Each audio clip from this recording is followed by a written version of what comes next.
चलिए कोई नहीं। पहला सवाल आपने ये कहा था कि कितना वक्त लगता है अपने पोटेंशियल को अनवेल करने के लिए और उसको निकालने के लिए।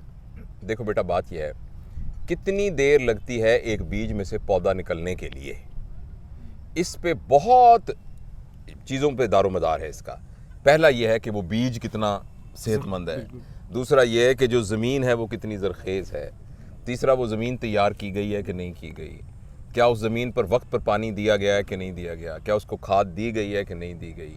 तो ये कि एक आदमी कब अपने पोटेंशियल को, लेकिन मैं आपको यकीन दिलाता हूँ, आप, मैं और हज़रत आदम से लेकर अब तक पैदा होने वाले सारे इंसान और क़यामत तक आने वाला आखिरी इंसान, वो सारे के सारे उसी पोटेंशियल के साथ पैदा हुए हैं, उसी बीज के साथ पैदा हुए हैं, उसी बीज के साथ पैदा हुए हैं। अच्छा, अब कितनी देर लगेगी ये इस बात पर डिपेंड करता है कि आप इस पर कितनी मेहनत करते हैं।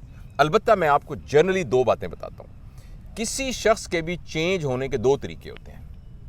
एक तरीका होता है जिसे हम रेवोल्यूशन कहते हैं, सडन चेंज। मैं आपको मिसाल देता हूँ। हमारे साथ एक डॉक्टर थे रिजवी साहब, मैं उनका नाम नहीं बताता, अब शायद वो कहते हैं बता भी दिया करो, क्योंकि वो कहते हैं कि ये मैं इसकी वजह से मेरा कथारसिस होता है। तो वो मशहूर थे कि वो पेशेंट को ऑपरेट करके चीरा दे के बाहर आके कहते थे कि चीरा मैंने दे दिया है, 40,000 रुपये जमा कराओ, आगे ऑपरेशन करता हूँ मैं। और वो कहते हैं कि मेरा प्रोफेशन है, मैं या तो मैं ऑपरेशन गलत करता हूँ, मैं ऑपरेशन बिल्कुल ठीक करता हूँ, ये मेरा हक है, जब तुम होटल पे जाते हो जो मर्जी खाना। तो he was of that type. वो कार पे जा रहे थे, उनके दो बेटे थे और बेगम थी। उनका एक्सीडेंट हुआ, उनकी आंखों के सामने उनके दोनों बेटे और बीवी क्रश हो गए, और एक बेटे के कुछ लगा तो उसका ना एक जिस्म का हिस्सा उड़ता हुआ सामने उसके गिरा, और उन्होंने ये सारा मंजर अपनी आंखों से देखा, और अगले दिन वो चेंज हो गए। तो हमें अल्लाह से तौबा करनी चाहिए कि हम इस तरह से चेंज होने वाले प्रोसेस से अल्लाह हमें बचाए। इसका नाम है रेवोल्यूशन।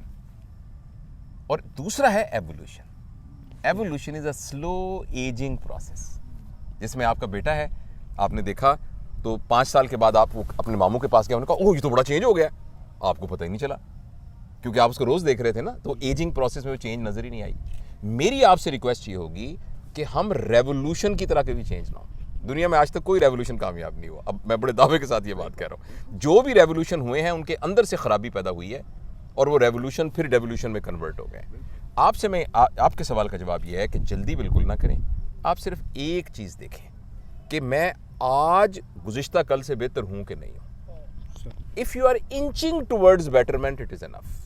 कंसिस्टेंट, हाँ कंसिस्टेंट। आप इसलिए एक बात, मैंने आज भी ये काम किया है और अभी घर जाके भी करूँगा, और आपसे भी रिक्वेस्ट करता हूँ, सोने से पहले थोड़ी देर के लिए बैठ के अपने आप से बात करें, जावेद इकबाल यार कैसा दिन गुजरा तेरा आज? सुबह क्या, हाँ सुबह उठे, नमाज़ पढ़ी, नमाज़ पढ़ के सो गए, क्यों सोए यार, सोना नहीं चाहिए था। मैं अभी एक्चुअली पूरा प्रैक्टिस कर रहा हूँ, सुबह नहीं सोना चाहिए था यार, लेकिन चलो थके हुए थे, लेकिन कल ऐसा ना करना, एक्सरसाइज तूने मिस कर दी।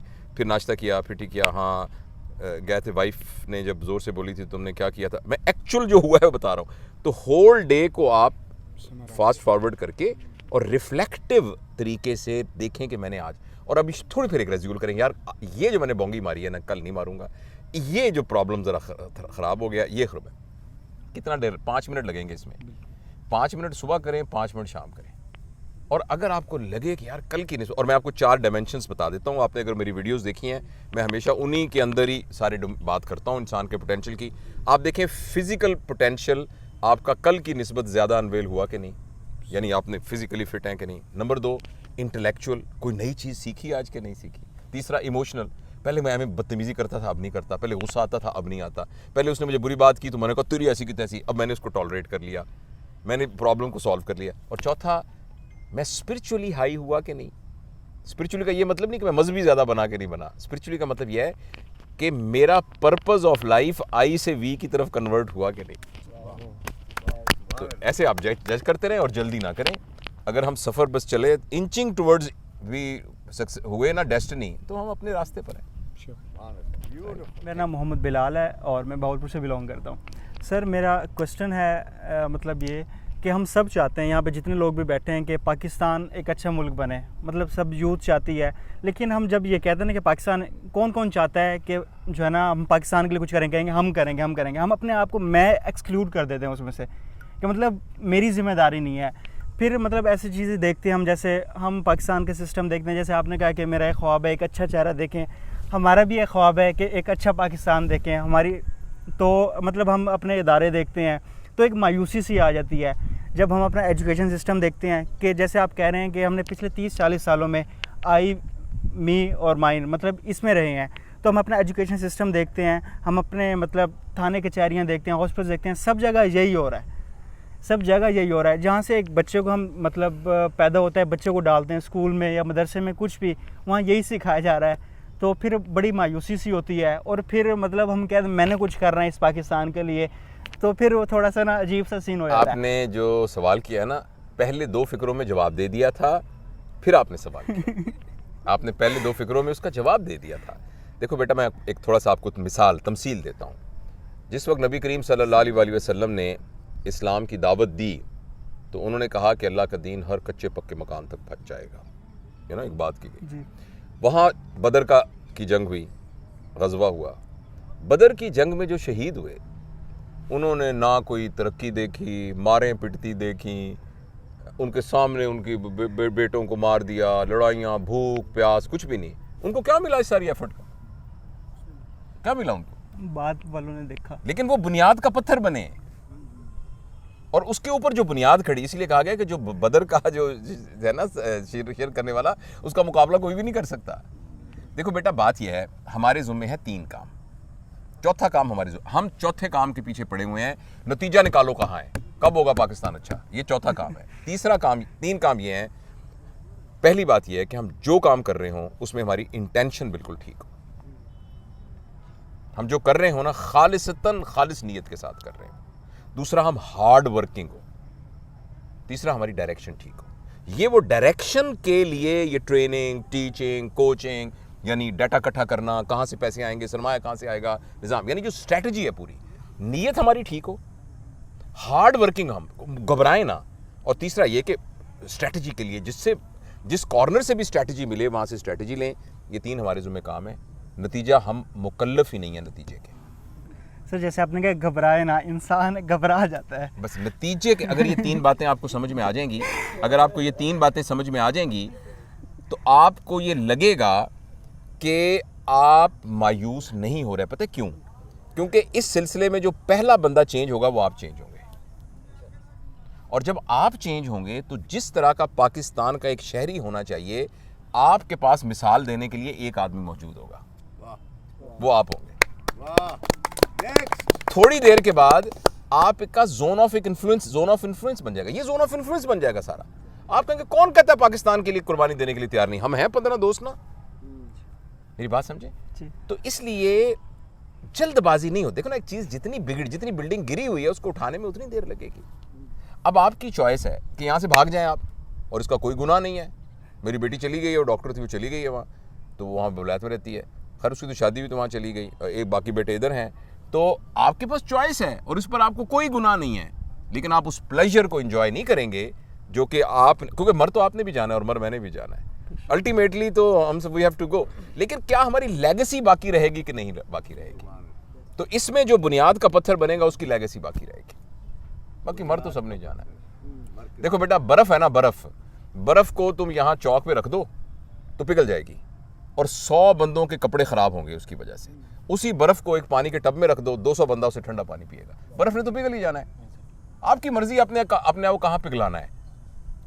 चौक में पिघलवाना है तो चौक पे पिघलवा लो, पानी के टब में पिघलवाना है तो पानी के टब में पिघलवा लो। ये तो आपकी अपनी ऊपर चॉइस है। फ्रीजर में डाल दो। ठीक है, थैंक यू सर। मोनम रिजवी नाम है मेरा, भावलपुर से ताल्लुक़ है। सवाल एक बड़ा अहम है कि आई से इस आपने कहा कि हमें कन्वर्ट होना है वी की तरफ। तो जब भी हम वी की तरफ जाते हैं तो लोग कहते हैं पहले खुद कुछ बन जाओ, देन लोगों को चेंज करना। जब अगर हम बनने के ऊपर फोकस करते हैं तो बाकी हम चीज़ों से डाइवर्ट हो जाते हैं। क्या उस दौरान हम जो लोगों को चेंज करना चाह रहे हैं वो छोड़ दें, अपने आप को बेहतर बनाना शुरू कर दें, और एक टाइम लगा के जितना भी उसमें टाइम पीरियड लगता है करने के बाद फिर हम अपने आसपास के लोगों को चेंज करें? आप कभी इंटरनेशनल फ़्लाइट पे कोई मुल्क से बाहर गए? जी सर। और उसमें वो जब वो बताती है ना कि भाई यहाँ से केबिन प्रेशर कम हो तो ये करना, और ये कहती है अगर आपके साथ बच्चे हैं ना तो सबसे पहले अपना मास्क पहनो, फिर बच्चे को मास्क पहनाना। मेरी बात समझ आई? ये जो चेंज की डायनामिक है ना, हम इसको टोटली उल्टा समझते हैं। हम ये समझते हैं कि हमारे ज़ुम्मे ये हम ट्रेनर हैं, हमने लोगों को चेंज करना है। ये टोटली डायनामिक डिफरेंट है। हम उनको चेंज करना है थ्रू रोल मॉडलिंग, जैसे साहबा ने किया था। साहबा ने जाके ये थोड़ी कहा था मुसलमान हो जाओ, उन्होंने कहा था हम जैसे हो जाओ, दैट वाज एनफ। कूनू मिसलना, हमारे जैसे हो जाओ। उन्होंने कहा अगर आप जैसे हो जाएं इसका तो मतलब है बहुत अच्छे हो जाएंगे हम। तो ये जो है ना बात, बेसिकली मुझे तो ये समझ में आया है कि मेरे ज़ुम्मे ये है कि मैंने इस तरीके से अपनी ज़िंदगी गुजारनी है कि मेरे ऊपर कोई उंगली ना उठा सके। Now this will be actually a small, यानी जिसे कहना बीज होगा जो कि रोल मॉडलिंग क्रिएट करेगा। मेरी एफर्ट की सारा मरकज लोग हैं ही नहीं, मेरी एफर्ट का मरकज मेरा अपना आप है। लेकिन अपना आप दिए की तरह होता है। ये हो नहीं सकता दिया कहे मैं जलता हूं लेकिन रोशनी मेरे तक रहेगी, ये होगा ही नहीं। जब दिया जलेगा तो रोशनी होगी। तो इसलिए मैं आपको ये अर्ज करना चाहता हूं, एक तो लोग कुछ कह रहे हैं इसको छोड़िए। लोग अगर जो बात कह रहे हैं, अगर आपको पता लगे कि वो बात सही है तो उनके गले में हाथ डालिए और शुक्रिया अदा कीजिए। और अगर लोग जो कह रहे हैं वो गलत कह रहे हैं तो जस्ट उसको इग्नोर करें और अपने आप पर फोकस करते हुए आप जिंदगी गुजारेंगे तो आपके इर्द गिर्द अच्छाई का माहौल खुद ब खुद बनना शुरू हो जाएगा। इसके लिए जो, अब सॉरी बात लंबी हो रही, लेकिन एक सबसे अहम चीज जो अगर होगी तो आप कभी भी ये नहीं कर सकेंगे, और वो है कि अगर आप एंगर वाले आदमी हैं, अगर आपको गुस्सा आता है ना, बहुत ज्यादा गुस्सा, फिर आप नहीं कर सकेंगे। अगर आपके अंदर टॉलरेंस है तो फिर कर सकेंगे। राइट, सही, थैंक यू। आई होप के पार्शियली आंसर किया मैंने। Thank you so much sir.